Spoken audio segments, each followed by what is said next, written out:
Look at the bottle of ketchup sitting in your fridge right now. Ordinary, right? You reach for it without thinking. You squeeze it onto a burger, dip a chip into it.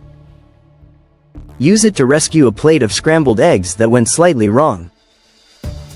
It is the most unremarkable condiment in the world. Completely harmless. Completely familiar. In the 1830s, a doctor would have prescribed it to you.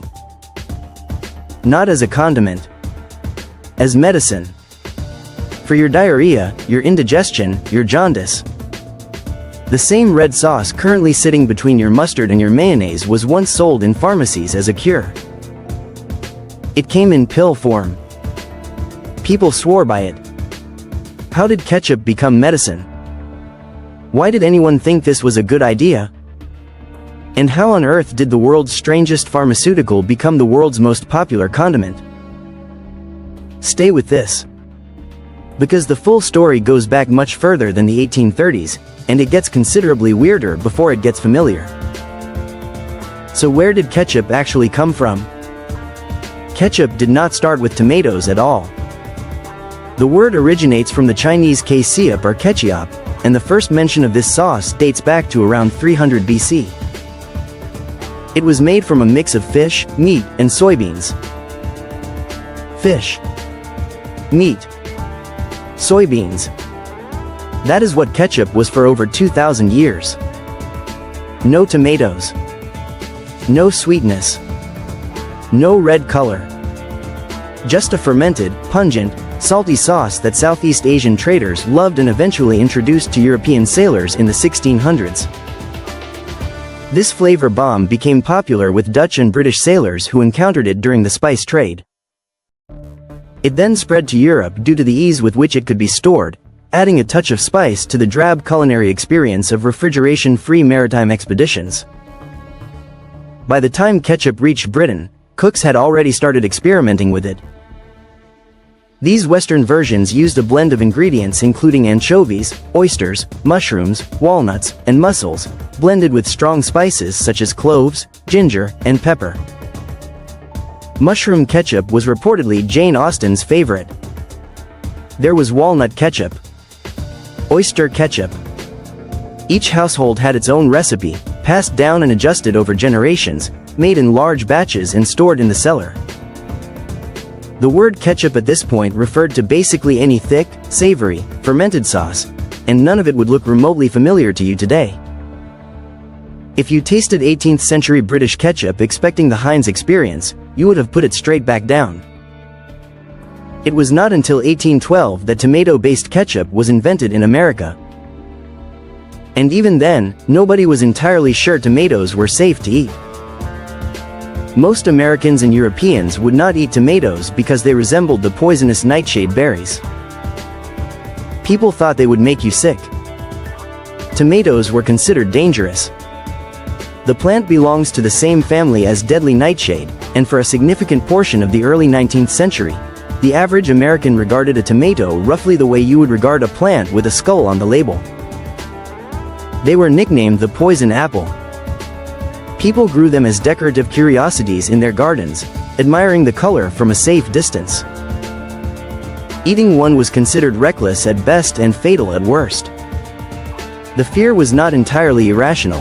The leaves of the tomato plant are genuinely toxic, and without understanding where the danger stopped, the safest policy was simply not to eat any part of it. Which makes what happened next genuinely brilliant in the most chaotic possible way. If people thought tomatoes were poisonous, why not sell them as medicine?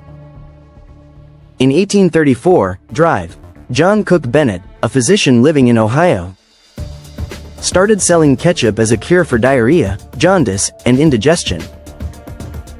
Before long, Bennett started selling his concentrated ketchup in pill form. Bennett even went as far as to suggest that ketchup could cure tuberculosis, claiming that it had healing properties. The logic, such as it was, went something like this. Tomatoes were rumored to be slightly toxic.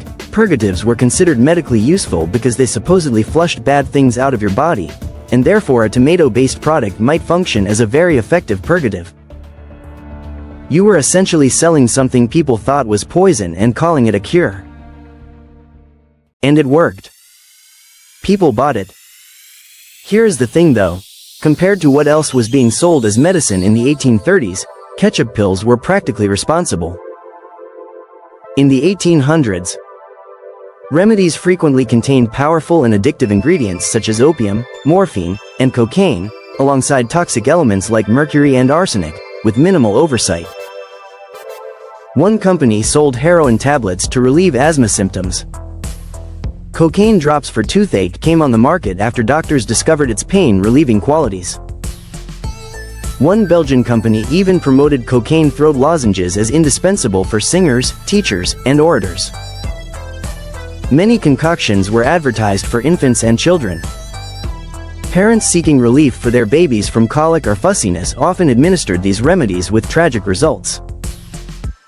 Coca-Cola got its name from the coca leaves in its original 1880s recipe, when it was sold as a brain tonic.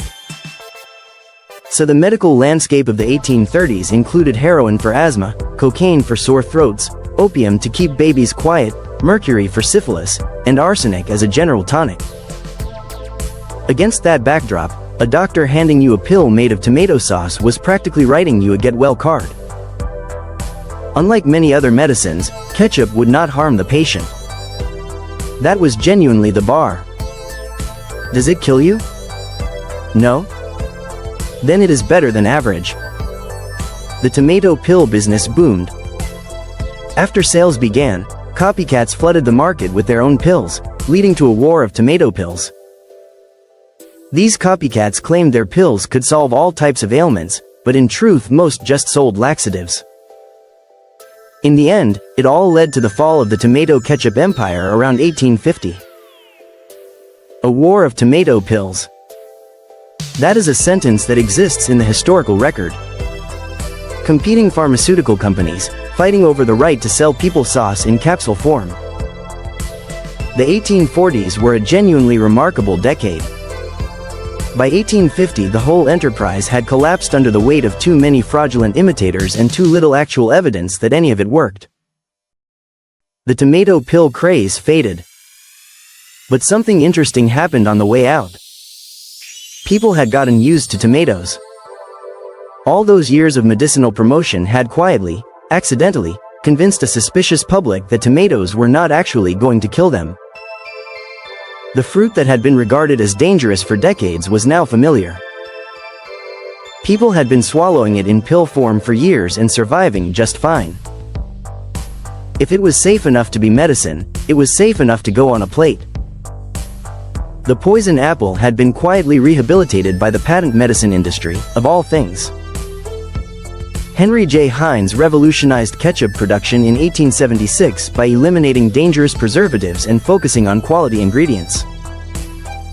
Early commercial ketchup producers had used preservatives like formaldehyde to extend shelf life.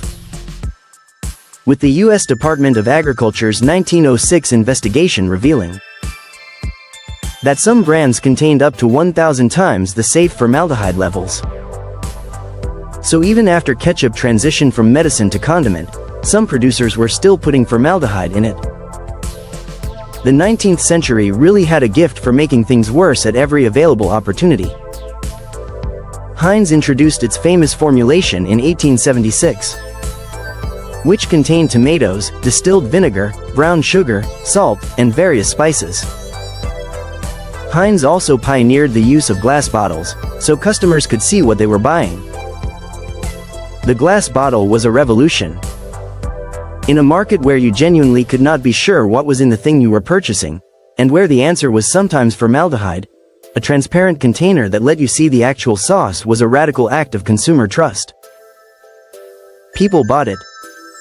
They kept buying it. In 1905, the company sold 5 million bottles of the sauce. And somewhere between the fish guts of ancient China and the glass Heinz bottle of 1905, the thing that had been a fermented brine, then a British curiosity made from oysters and walnuts, then a pharmaceutical product sold by an Ohio doctor, then a formaldehyde-laced condiment, finally became the familiar red sauce that 97% of American households now keep in their fridge. The next time you squeeze ketchup onto something, You are completing a journey that started with Chinese fish sauce over 2,000 years ago, passed through the medicine cabinets of 1830s Ohio, survived a war of tomato pills, outlasted a formaldehyde scandal, and ended up on your burger. It is, without question, the most dramatic condiment in history. Drop a like if this ruined ketchup for you in the best possible way. Subscribe for more facts that sound made up but absolutely are not. And leave a comment. Does knowing ketchup was once a medicine make you trust it more or less?